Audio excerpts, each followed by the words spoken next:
अस्सलाम वालेकुम dear students, how are you. I hope कि आप सब खैरियत से होंगे। अज़ीज़ तलबा, आज की वीडियो में हमने डिस्कस करना है 1429 कोड 5405 कोड की असाइनमेंट नंबर 2 जो कि स्प्रिंग और 2022 की है। ठीक है, देखें अज़ीज़ तलबा, एक बात तो आपने माइंड में रखना है कि जब भी आपने असाइनमेंट सॉल्व करनी है आपने खुद करनी है, स्पेशली बिज़नेस मैथमेटिक्स की। ठीक है, और जितने भी क्वेश्चंस आप असाइनमेंट के करेंगे उन सब को अच्छे तरीके से आप लोगों ने समझना है, क्योंकि इसमें से 10 से 20 मार्क्स का पेपर आता है। ठीक है, तो जितने भी ये 5-10 क्वेश्चन हैं, 5 हैं या 10 हैं, जितने भी हैं उनको आपने अच्छे तरीके से कवर करना है, अच्छे तरीके से देख लेना है, ताकि आप लोग मैथ में अच्छे मार्क्स ले सकें। ठीक है, और असाइनमेंट को खूबसूरत अंदाज में लिखें हैं, क्योंकि आप लोग जो ना वो कहीं इधर उधर से असाइनमेंट लिख लेते हैं।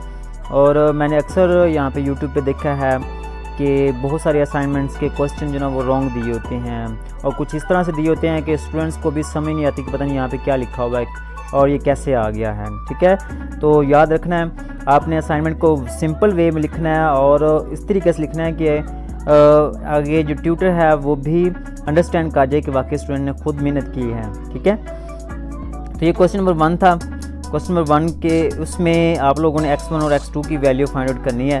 ठीक है, तो ये क्वेश्चन नंबर 1 जो ना, इसमें आपने इन्वर्स लेना है और एडजॉइंट लेना है। अब इन्वर्स लेना और एडजॉइंट लेना ये आप लोग यूट्यूब चैनल पे जाके मेरे नाम से जो ना वो आप सर्च कर सकते हैं। ठीक है, अब क्वेश्चन नंबर 1 का बी पार्ट है, इसमें दिया गया है P X into T equal to P into X T. तो इसमें पहले क्या करना, आप लोगों ने पहले पी एक्स को मल्टीप्लाई करना है। ठीक है, ये पहले पी एक्स, पी की वैल्यू लिखनी है, फिर एक्स की वैल्यू लिखनी है, इन दोनों को मल्टीप्लाई करना है, तो ये हमारे पास आंसर आ जाएगा। उसके बाद आपने यहाँ पे टी लिखना है। याद रखें ये टी बाद में लिखा हुआ है ना। ठीक है, तो टी अगर बाद में लिखा हुआ है तो आप लोगों ने उसको टी को बाद में ही लिखना है। ठीक है, यहाँ पे टी जो ना बाद में लिखा हुआ है तो यहाँ पे ये टी की वैल्यू बाद में लिखी हुई है। ओके, तो इसको आपने मल्टीप्लाई करना है, तो मल्टीप्लाई करने से आपका ये आंसर आ जाएगा ये वाला। ओके, उसके बाद आपने करना है x और t की वैल्यू को मल्टीप्लाई करना है। पहले x की वैल्यू फिर t की वैल्यू, दोनों को मल्टीप्लाई किया, ये आंसर आ गया। फिर आपने पहले ये p लिखा हुआ है तो p पहले लिखना है, फिर x t का जो आंसर आया था वो लिखना है, इन दोनों को मल्टीप्लाई करना है, ये आंसर आ जाएगा। और दोनों का आंसर, ये वाला आंसर और ये वाला आंसर ये सेम होंगे तो आपने लिखना है प्रूव कि ये दोनों इक्वल हैं। ठीक है, उसके बाद सेकंड पार्ट है इसका, वो भी वेरी सिंपल है। उसमें आप लोगों ने क्या करना है, p इंटू पहले लेफ्ट हैंड साइड को हल करना है, फिर राइट हैंड साइड को हल करना है। तो लेफ्ट हैंड साइड ये दी हुई है, इसमें पहले ब्रैकेट को हल करना है, ब्रैकेट में दिया हुआ x प्लस टी, तो x की वैल्यू और t की वैल्यू को ऐड करना है, ये आंसर आ जाएगा। फिर आपने ये जो आंसर है उसमें पहले p लिखना है, p की वैल्यू लिखने के बाद जो आंसर आया था वो यहाँ पे आपने लिख लेना है। फिर उसके बाद आप लोगों ने इन दोनों को मल्टीप्लाई करना है, ये आंसर आ जाएगा। ठीक है, बिल्कुल ऐसे ही आपने यहाँ पर राइट हैंड साइड लेनी। राइट हैंड साइड में पहले दिया हुआ है, राइट हैंड साइड में पी एक्स और पी टी दो दिए हुए हैं, तो यहाँ पे पी एक्स पहले लिखना है, पी की वैल्यू और एक्स की वैल्यू दोनों को मल्टीप्लाई करना है, तो ये आंसर आ जाएगा। ठीक है, उसके बाद आपने पी और टी को मल्टीप्लाई करना है, पी की वैल्यू और टी की वैल्यू मल्टीप्लाई, तो ये आंसर आ जाएगा। और जो ये वाला आंसर आया है और ये वाला आंसर आया, इन दोनों को आपने ऐड करना है, तो यहाँ पर ये मिस्टेक नहीं करनी, यहाँ पर दरमियान में ऐड जमा की लामत है। ठीक है, आपने इनको ऐड करना है। ओके, तो बाय मिस्टेक यहाँ पे मैंने वो ऐड लगाना, बाद में मुझे याद आया कि यहाँ पे गलती हुई है। ठीक है, तो ऐड करना, ऐड करने से हमारे पास ये आंसर आ जाएगा और प्रूव हो जाएगा कि आंसर जो ना वो दोनों तरफ लेफ्ट हैंड साइड को राइट हैंड साइड का आंसर सेम आया है। ओके,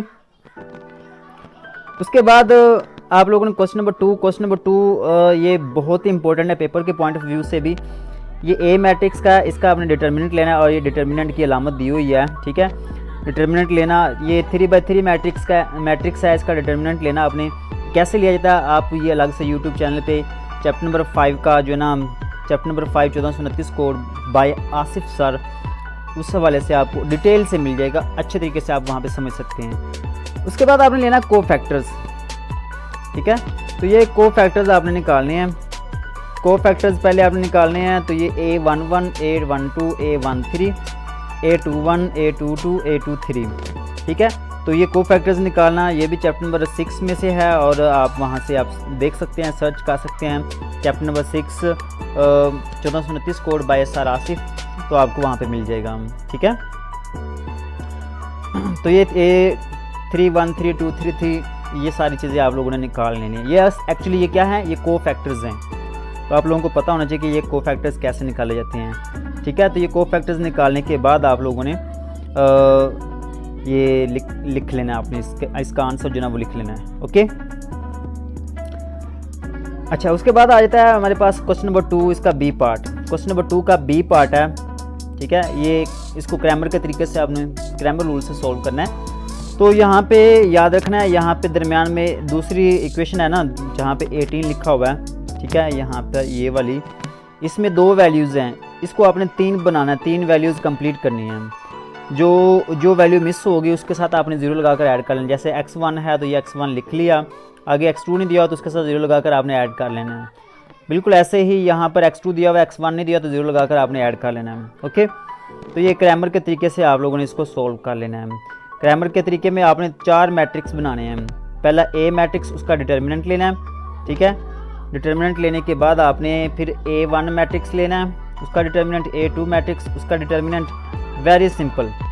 और उसके बाद आप लोगों ने A3 मैट्रिक्स, इसका डिटर्मिनेंट लेना है। ठीक है, डिटर्मिनेंट लेने के बाद आप लोगों के पास ये आंसर आ जाएगा।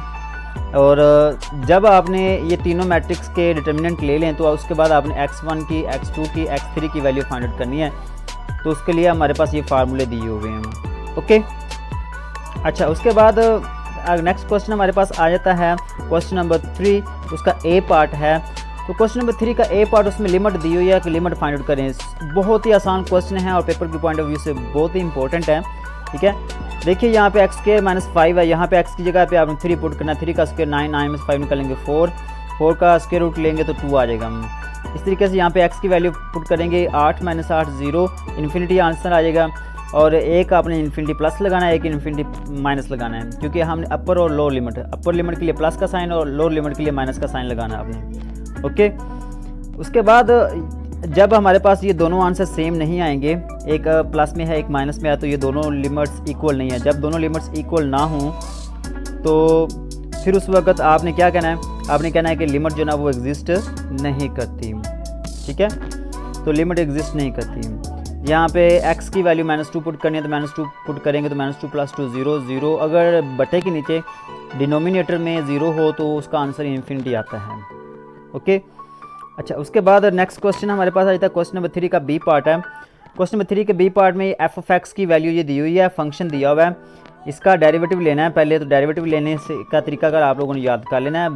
ठीक है, जब आप डेरिवेटिव ले लें तो उसकी जगह पे आपने x की वैल्यू 7 पुट करनी है, x की जगह पे 7 पुट करना है। और पहले आपने x की जगह पे 0 पुट करना है। यहाँ पे आप ये आपने पहले ये वाला सॉल्व करना है x = 0, बाद में ये x = 7 वाला सॉल्व करना है। ठीक है, ओके, फिर उसके बाद x = 8 है, ये आपने सॉल्व करना है, x की जगह पे 8 पुट करके आपके पास ये आंसर आ जाएगा। तो उसके बाद x की जगह पे 9 पुट करना है। ठीक है, तो 9 पुट करने पे हमारे पास ये आंसर आ जाएगा। अब ये from above result it has been calculated 1988 is best for living standard. जिसका आंसर बड़ा होगा तो वो हमारे लिए लिविंग स्टैंडर्ड के लिए बेहतरीन है, क्योंकि ये क्वेश्चन में पूछा गया था। ठीक है, मैंने क्वेश्चन यहाँ पे नहीं लिखे, जस्ट उनके आंसर बता रहा हूँ। क्वेश्चन नंबर 4 है, उसमें भी f(x) दिया हुआ, फंक्शन दिया हुआ है, उसका डेरिवेटिव लेना है। डेरिवेटिव लेने के बाद आपने सेकंड डेरिवेटिव लेना है। सेकंड डेरिवेटिव लेने के बाद आपने क्या करना है, फर्स्ट डेरिवेटिव को इक्वल टू 0 पुट करना है। ये वाला क्वेश्चन कह लें कि 100% चांस है, 100% इस तरह का क्वेश्चन लाजमी आता है पेपर में।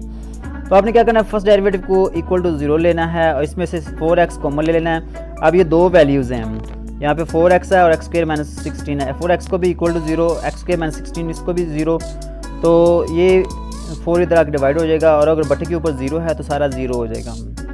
अब इन दोनों तरफ स्क्वायर रूट ले लेना है। जब स्क्वायर रूट लेंगे तो वैल्यू हमारे पास एक प्लस की होगी, एक माइनस की। तो पहले आपने माइनस वाली, फिर प्लस वाली, और ये 0 आंसर आपने पहले लिख लेना है। ओके, अच्छा उसके बाद ये आ जाता है हमारे पास केस 1। जब हमारे पास x की वैल्यू 0 हो तो डबल डेरिवेटिव का आंसर जो ना वो लेस देन 0 आता है। ठीक है, लेस देन 0 आएगा तो इसका मतलब क्या होगा, फंक्शन जो ना वो मिनिमम है। अगर x की वैल्यू -4 है तो वहाँ पे x जगह पे -4 सेकंड डेरिवेटिव वाली इक्वेशन में पुट करेंगे तो हमारा आंसर जो ना वो ग्रेटर देन 0 आता है, ग्रेटर देन 0। और अगर ग्रेटर देन 0 होगा तो फंक्शन जो ना वो मैक्सिमम होगा। ठीक है, फंक्शन क्या होगा, मैक्सिमम होगा। और केस 3 में वहाँ पे x इक्वल टू 4 पुट करेंगे तो 4 का स्क्वायर यहाँ पे भी वैल्यू जो ना वो ग्रेटर देन 0 होगी, तो फंक्शन क्या होगा, मैक्सिमम होगा।